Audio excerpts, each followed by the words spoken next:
So gluten-free chocolate chip cookies aren't that difficult to make. There's a lot of recipes out there and a lot of different ways to use gluten-free flours and flour substitutes to make them. But getting the right texture is pretty tricky. And the guys over at ChefSteps have a recipe that they claim gives you a crispy outside but a chewy inside on the cookie. Something that you can achieve with a underbaked regular gluten chocolate chip cookie. So we're going to give the recipe a shot today. This recipe uses a combination of oat flour, which we're going to grind ourselves from Trader Joe's gluten-free oats. And instead of using whole eggs, we're going to remove the egg whites, and the liquid is going to come just from the egg yolk, butter, and cream cheese of all things. So let's give it a shot. We're going to start by blending up our gluten-free oats into oat flour. So while I've measured off 500 grams of oats here, when we blend this up, we're only going to use 320 grams of the resulting oat flour. And that's because the blender is not going to get this, get all of the oats down into a flour fineness. So we're going to sieve out the thickest and most coarse oat and use the remaining. So we're going to put our oats into the blender and blend until it looks totally fine. Sieve what you can, and then put the rest of the coarse grain back in and continue blending.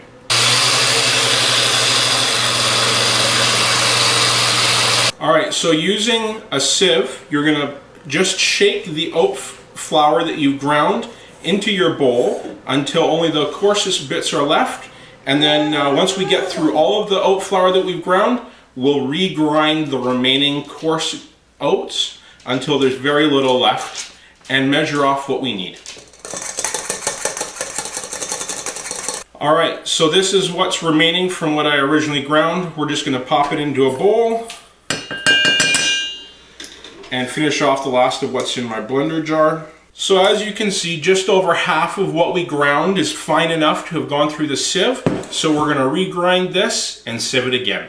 Okay, so after 3 passes, just to give you a bit of an idea, from 500 grams of oats, I got 350 grams of resulting oat flour. So you can definitely keep going at this, but 3 passes is what it took to get down to enough flour. Alright, so next we're going to put all of the remaining ingredients into our stand mixer and cream them. So we're going to start with butter. This is room temperature. Our cream cheese. Brown sugar. Next is our white granulated sugar. In this case, I'm substituting with coconut sugar. That's my only substitution in this recipe today. Okay, and last is our baking soda and salt. We're going to whip this on medium-high until everything is creamed.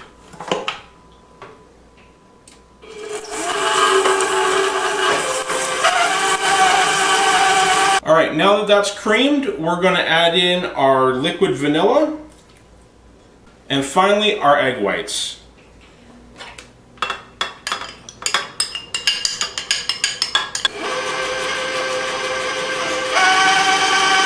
Alright, so with our egg yolks whipped into the batter, we're now going to begin the process of adding in our oat flour and our chocolate. We're going to do this a portion at a time so that it doesn't make a big mess in my kitchen.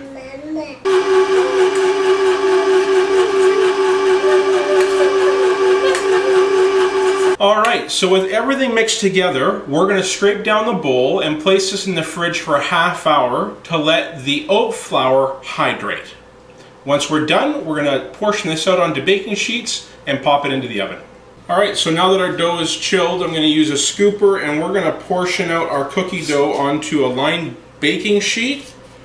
And ChefSteps recommends doing about a 65-ounce cookie portion. This is about half that, but I'm perfectly fine with that.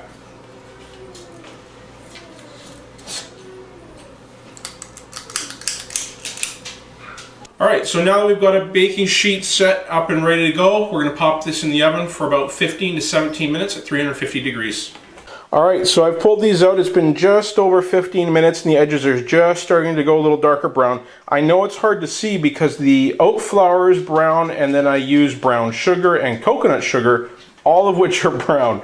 But if you look really close at the edges, you'll see they're just starting to go a little bit darker. That's when you want to pull them.